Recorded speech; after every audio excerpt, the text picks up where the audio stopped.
Welcome back to the Chris Gates Fitness Podcast. Thank you so much for joining me in today's episode. And today I am back after several weeks of not uploading episodes. So I apologize for that, but there's been a lot going on over here at the HQ at Chris Gates Fitness headquarters. We had a baby. Okay. So at the beginning of September, we had our third child, another baby girl, and have been adjusting to life as it is with a family of 5. And so there's been a lot going on, and I haven't really had time to sit down in front of a microphone for an extended period of time and record a podcast episode. And that kind of still applies to this week, because what we're going to do this week is another mini episode, another greatest hits episode. What I've done is pulled a clip from a really good Q&A I did last year. This is a Q&A from 2022. To be honest with you, I do not remember the episode number, but what I will do is put that episode number in the show notes if you want to listen to the full Q&A episode. But the clip and the topic that we're going to focus on in today's episode of the podcast is how to drink alcohol and still lose weight. This is, I think, timely, because this time of year, we're getting into a lot of the fall stuff that's a lot of fun with seasonal drinks that people like to enjoy as we get into the beginning of the holiday season with, fall festivals coming up, and then Halloween hits, and then before you know it, it's Thanksgiving, and Christmas is around the corner, and all the winter holidays, New Year's. So a lot of alcohol gets drank this time of year, if we're being 100% transparent and honest.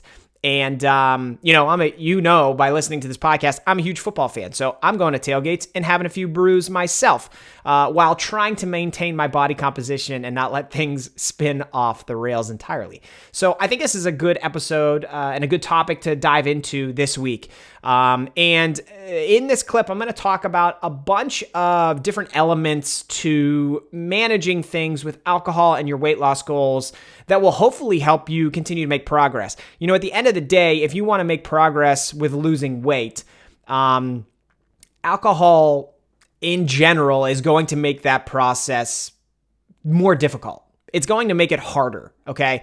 And that's important to acknowledge. So if you're trying to lose weight and you're struggling to see progress, but you're drinking 2, 3, 4 times a week, however many days it may be, you got to understand, you're part of the problem. You're making things more difficult on yourself. It doesn't have to be that way. It could be a lot easier by removing alcohol from what you're doing, what you're eating, from your diet, because it's liquid calories, right? It's liquid calories that are very easy to put down, and the more that you drink, the easier and easier it is to put them down. And then there's side effects with alcohol that causes you to be more sluggish, more lazy, make worse decisions. There's so much wrapped up into drinking alcohol that makes weight loss a challenge. But that's not to say that you cannot do it. You can do it. I've done it. I've done cuts where I've lost 20 to 25 pounds while still drinking alcohol. So it's something that you absolutely can do. And in this episode, I'm going to outline a number of things to be aware of. So some of those, we're obviously going to talk about what matters most for weight loss, which is being in a calorie deficit. We're going to talk about what alcohol does to your body and how it's going to impact your progress and your journey. Some of those hidden calories that I kind of just mentioned, why liquid calories are challenging. And then what alcohol is going to do to your decision making and other elements of your lifestyle, getting more sleep, getting quality sleep, being regularly active and hitting your workouts and doing all the things that are going to support your weight loss goals. How the concept of moderation is going to be important in your journey, and how you can factor that into a flexible diet while maintaining and still making progress. So there's lots of good stuff built into this episode that I think you're going to find helpful. And additionally, in the show notes to this episode is a link to an article on my website about this very topic, how to drink alcohol and still lose weight. So if you find this podcast episode helpful, the article on my website has even more information and really actually helps you map out a plan for yourself that's hopefully going to be very effective. So you can head over and check that out as well. I think it's a really good one and one that might be worth reading a time or two and bookmarking in case you need help along the way in your weight loss journey. So we're going to dive into all of that and more in this episode, and I hope you like it.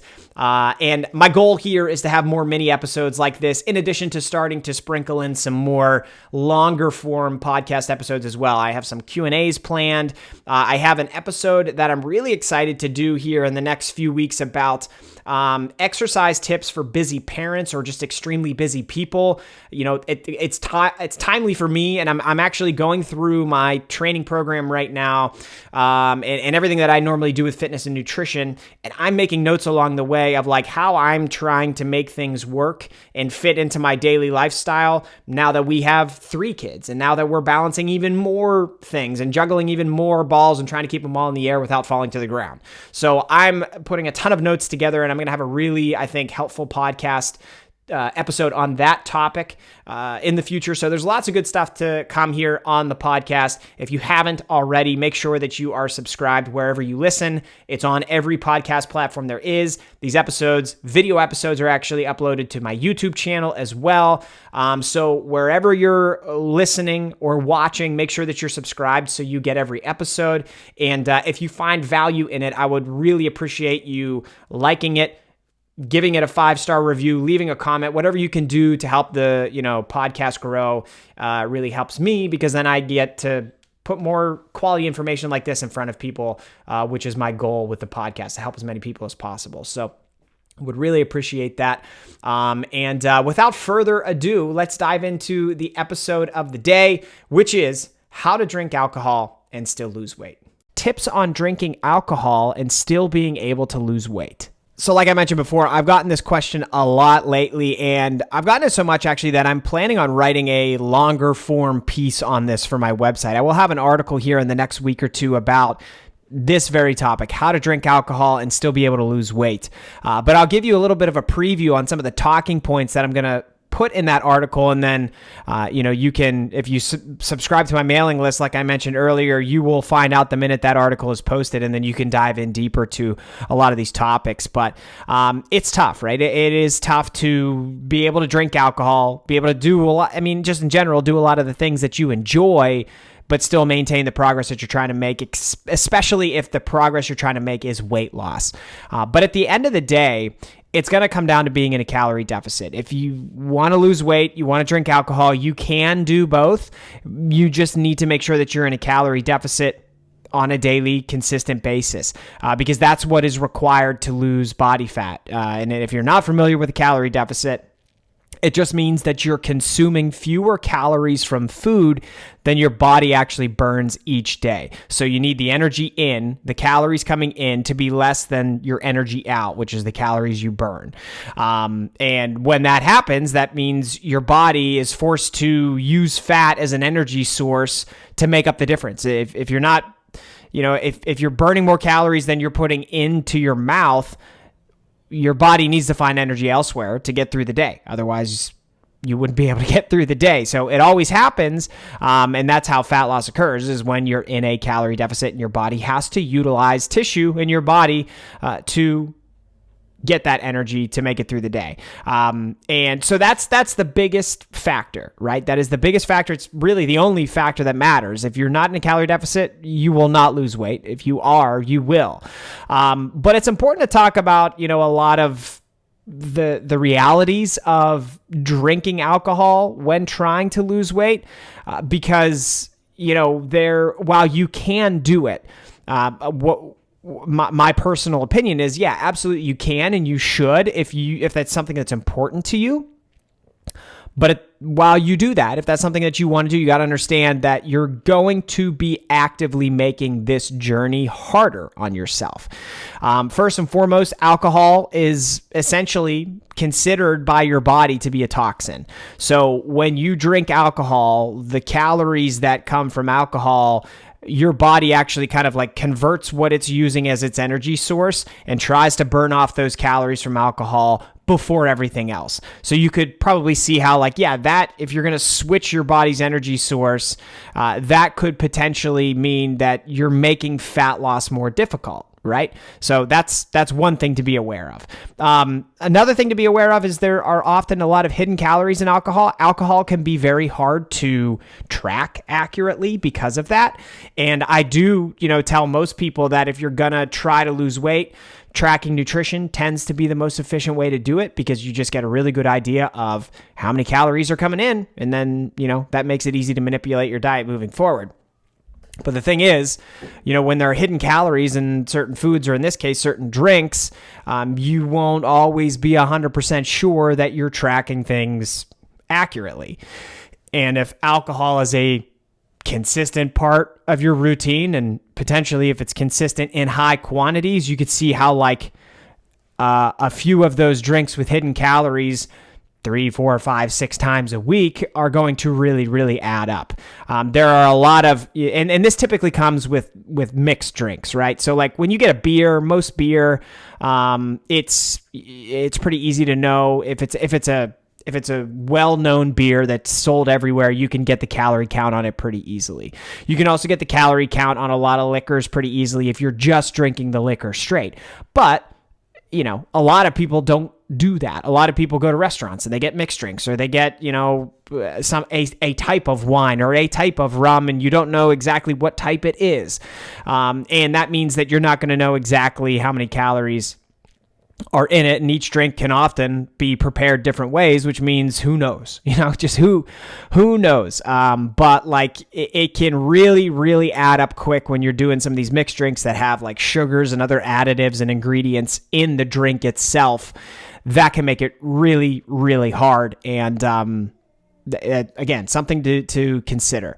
And that kind of goes into like something I've said off and on a lot, is that like for weight loss, even if it's not alcohol, liquid calories are often kind of like you're playing with fire here. If you want to lose weight and you're drinking pop all the time, I mean, you know how easy it is to drink liquids and they don't fill you up. So if you're drinking liquids that have calories, and it's just so easy to down 4, 5, 6, 7, 8 drinks a day, whether it is pop or beer or some other type of alcohol, that's not working you in the right direction. That is you actively choosing to do something that's not supporting the goal that you have. So liquid calories are a big danger. They're something that derail a lot of people's progress. And then beyond that, okay, so if you're drinking alcohol, especially if you're drinking alcohol in higher quantities, and if you're doing it at night, alcohol, we just know that it really messes your sleep up. If you want to have high sleep quality, but you're drinking regularly, your sleep quality is going to be shit. And then, there's tons of research. This is pretty well known at this point that like poor sleep is associated with fat storage. So if you want to lose weight, but you want to drink alcohol, and you're going to drink a lot at night all the way up until you go to bed, like, again, you're not setting yourself up for success here. And so, okay, let's dive into another one that's important for us to touch on. When you drink alcohol, I mean, if you tell me if this sounds familiar. You drank alcohol and then made stupid decisions. I think everybody probably has at least a few experiences of that happening. From a nutritional standpoint, from a weight loss standpoint, if you've ever gone out drinking, you probably at the end of the night were hungry and you bought like awful gas station food, or you had like $7 slices of pizza, or, something like that. Perhaps you wolfed down an entire bag of Doritos before bed. Like you make worse decisions the more you drink, and those decisions, when they're related to food, again, you're not doing what is going to be best for you if you want to lose weight. And this is like it's a vicious cycle that continues to happen and happen and happen. So these are all very, very important things for you to understand.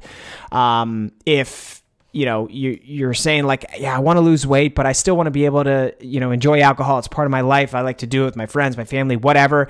These are important things to understand, to know.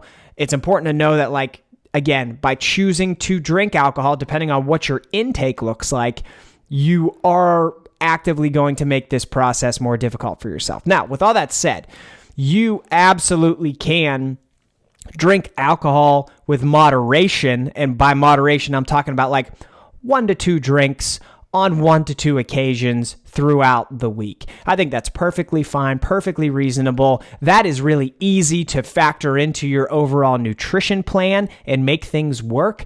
And I think that is the type of approach that, like, okay, now we're talking about flexibility, sustainability, still working towards your goals, but trying to find a way to enjoy some of the things that you still enjoy.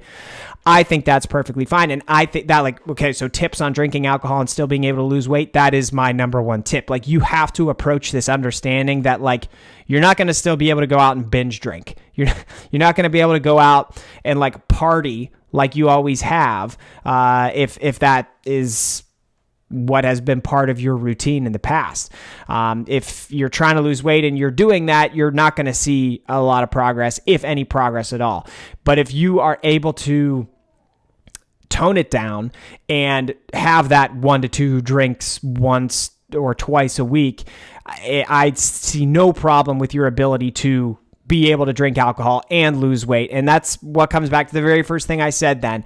You just need to make sure that those calories from the drinks that you're drinking fit within your calorie deficit. So for example, if you have a daily calorie deficit of like 2,000 calories, we'll use that because I suck at math and that's an easy round number. We'll actually see if I can use that here moving forward. But like, say it's 2,000 calories every day, and that gets you in a calorie deficit. And you have like a couple craft beers that you like to have. Say you want to have 2 craft beers on a Saturday, and those are like 250 calories a piece. Well, then you have to make some adjustments to your diet earlier in the day to make sure that by the end of the day, as you include those 250 calorie beers, so 500 calories there, that means you have 1,500 calories to work with for your food for the rest of the day. So you're going to have to make some adjustments, reduce some portion sizes, be smart, maybe eliminate some snacking throughout the day just to be able to afford yourself some extra flexibility for the rest of the day on Saturday when you intend to have those drinks. You can also do things earlier in the week to set yourself up with some flexibility. And I talk about this on the podcast all the time, but calorie cycling is a super, super useful tool. And going back to saying like, hey, I've been working with this on my clients quite a bit lately. We've been using calorie cycling a ton, especially with football season. I work with a lot of football fans, and a lot of my clients right now are doing like slightly lower calories than usual Monday through Friday. We'll reduce it by like 100 to 200 calories a day, so that if you do that, if you reduce things by 200 calories Monday through Friday, reducing by 200 5 times means that's 1,000 calories that you can then apply to the weekend. So you don't have to look at it as just like, this is what I have to eat every single day. You could look at it across the entire week and figure out like, hey, can I pull from Monday through Thursday to apply it to Saturday and Sunday? You absolutely can do that. So there are ways you can get creative with your diet to help make drinking a bit easier. But like I said, at the end of the day, like if you're taking a moderate approach to alcohol, I think it's perfectly reasonable to include it. But if we're talking about like going out, partying like you did in college, Thursday, Friday, and Saturday night every week, you're not going to lose weight. I'm sorry. Like, it's just not going to happen. That is very, very difficult to make any type of meaningful progress. I would encourage you to not go in that direction and go in the more moderate direction.